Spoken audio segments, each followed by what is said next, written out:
Greetings, ladies and gentlemen, and welcome to this latest edition of Tales from Outer Space. I hope you enjoy. Interstellar Species, written by Initial Macaron 4340. By federal law, a species was only considered sapient when they achieved interstellar flight. Some would argue sapience is defined as not so much as an indicator of how intelligent a species is, but rather a position of political privilege gained through a fortunate circumstance. This contestation being, those identified as sapient were necessarily smarter than those who were mere clients of the Federation, but were just those who happened to experience optimal conditions for scientific advancement, or just those who happened to be much older than the rest when the Federation was formed. Indeed, even the great Terran brain could not have achieved even suborbital flight if they had hailed from an M5 high-gravity world, and had been constantly plagued by environmental and social calamities for the past millennium. The Sapient Council's answer to this was that the client species would make better use of their time mining ore and producing goods than engaging in speculative dialectic. Perhaps a few more centuries of hard work, and they too could unlock the secret of the warp drive. In any case, life as a client species was not bad. For a nominal tax, their sapient allies protected them from deep space hazards and allowed them access to federal trade networks. Beyond that, their systems were left to their own devices, so said the Council. In reality, Sapient Council intelligence continuously worked on preventing or sabotaging key breakthroughs in client species academia that would lead to interstellar spaceflight technology. In fact, most species were manipulated by the SCI for centuries, sometimes even millennia before overt first contact was made. There was a reason so many civilizations had flood myths, a regression to the Dark Age just after the emergence of a fairly advanced society. Believed their homeworld was flat and the center of the universe for a period of time, and experienced at least one world war sometime in their history. And it was definitely not that the client species fundamentally lacked moral fortitude, as the Council repeatedly insinuated. And of course, almost all further arguments against the status quo were silenced by a firm reminder the Sapiens had bigger guns, bigger ships, and bigger WMDs. Almost.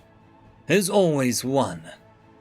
In the outer fringes of Federation space, in a system orbiting a yellow star, lived a civilization of bipedal primates. These primates were an odd lot. One, their homeworld ecosystem was on a class 5 on a danger scale. Usually, the creatures that inhabited such worlds were too busy trying to kill each other to form societies, let alone spacefaring ones. But by the time first contact was made, they had already started terraforming a second planet in their system. For another, adversity seemed to be a catalyst rather than a hindrance to their advancement. They were a people easy to turn against each other, the SCI found, and murdered each other innumerable times over the course of their history, sometimes over reasons as trivial as belief systems and perceived interspecies variations. But each time they fought or faced a calamity, natural or otherwise, they learnt and adapted. In fact, one of the biggest jumps in technological advancement that they had experienced happened in the wake of 2 consecutive world wars. But most of all, they were known for being the most obstinate species in the Federation.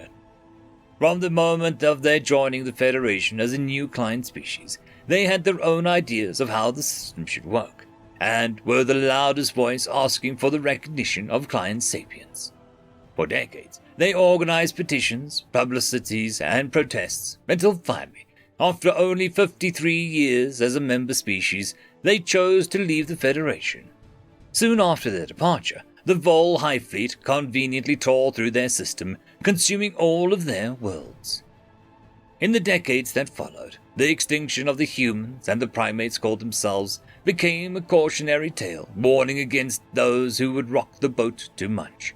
Conspiracy theories circulated amongst fringe elements that claimed the Council had a hand in the humans' extinction, actually helped scare the dissidents back into line. As the years marched, the humans faded from public memory. War ignited between the Federation and the Vol Hives. Federation citizens suffered death, displacement, and scarcity. Aid poured in from the galactic community at large, and the Vol was condemned in unison. By the end of the war, the Vol was defeated at the cost of the severe losses on the part of the Federation, the client species bearing the brunt. The Council military-industrial complex meanwhile grew exponentially, with most defense contractors turning record profits by the end. Coincidentally, several species that were expected to achieve sapience by the next century experienced complete economic collapse, if not societal collapse. 300 years after human extinction, the Quetzal, one of the older client races and strong supporters of the status quo, announced achievements of interstellar flight. They were formally accepted into the fold of the Sapient Council. They received lucrative trade deals with the other sapients. Shortly after, the Council co-opted the humans' old Sapience for All slogan in propaganda campaigns intended to raise client civilization productivity. By the end of the decade, Federation economy was back on track. Half a millennium after the human extinction, a gigantic ship of unidentified make arrived at the Ceylon system, situated on the edge of Federation space, nearby where the humans' home system once was. It broadcasted a single hail. The humans request re-entry into the Federation. Representatives of Sapiens Council and the Federation government at large arrived shortly after the system.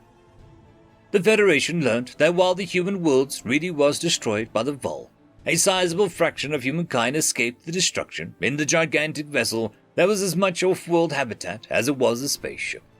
But what was most astonishing about the vessel was that it could not reach superluminal speeds. It was intended to and covered interstellar distances over a centuries-long journey through the void of space. The humans called it a generation ship, a concept that seemed completely insane to the Feds. Generations of people spending their entire lives in deep space, never stepping foot on stable ground.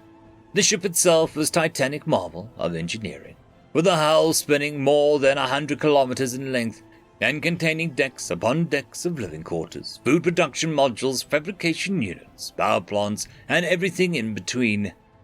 Propulsion was achieved through massive superluminal fusion reactors. It was practically the same sort of ship the humans would have used for intra-system travel, only exponentially enlarged. Conceptually, not the most imaginative, but undeniably impressive in execution. The Feds were skeptical, but the truth was right in front of their eyes. Humans, alive, light years away from their homeworld. Even so, the Council contended that the intent of the laws to find sapiens was FTL travel-capable species. The humans contested, citing the letter of the law, which mentioned only interstellar flight as a qualifier for sapience.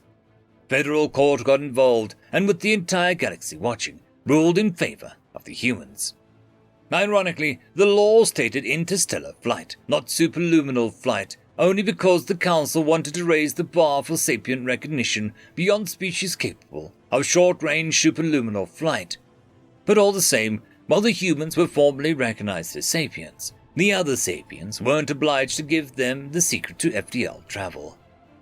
The humans did not return to the home system. They couldn't, even if they wanted to. Not without journeying for another half millennium. So they roamed the far reaches around Ceylon, dominion over which they traded for their home system. They became reclusive, rarely interacting with the other Federation species, if at all. The truth was, they had theoretically solved warp travel. 500 years was a long time to spend beyond the Council's influence. But it was precisely because of this that they were so reclusive. Being free for so long gave time for introspection and wisened them up to the Council's devices. In the shadowy reaches of the asteroid fields and barren moons, they mined, constructed, and tested. The Council tried to send spies to meddle with humans' work, but there was only so much they could do against an entire society of recluse, vacuum-sealed, and impenetrable habitats, and few sapiens at that. In just over a century, the humans created their first working warp drive. A decade later, they had an entire fleet of their habitat ships, all FTL capable. The first thing they did next was to simultaneously visit as many client worlds as they could, and provide the key to superluminal flight. The Council followed close on their heels, but could never catch them, not by a long shot. The human ships plunged into deep space, their FTLs taking them months at a time into the vast seas between the stars. Human society had adapted to the void and become true children of the stars. The death of the Council was at hand. The dawn of the Federation was on the horizon. End of story. I would quickly like to thank the T5 channel members and Patreons. Caspar Arnholtz, Cam Maxwell, Lord Azrakal, It's Difficult to Pronounce, Dragzoon WRE, Holly's Sister, Arcadian. Thank you very much.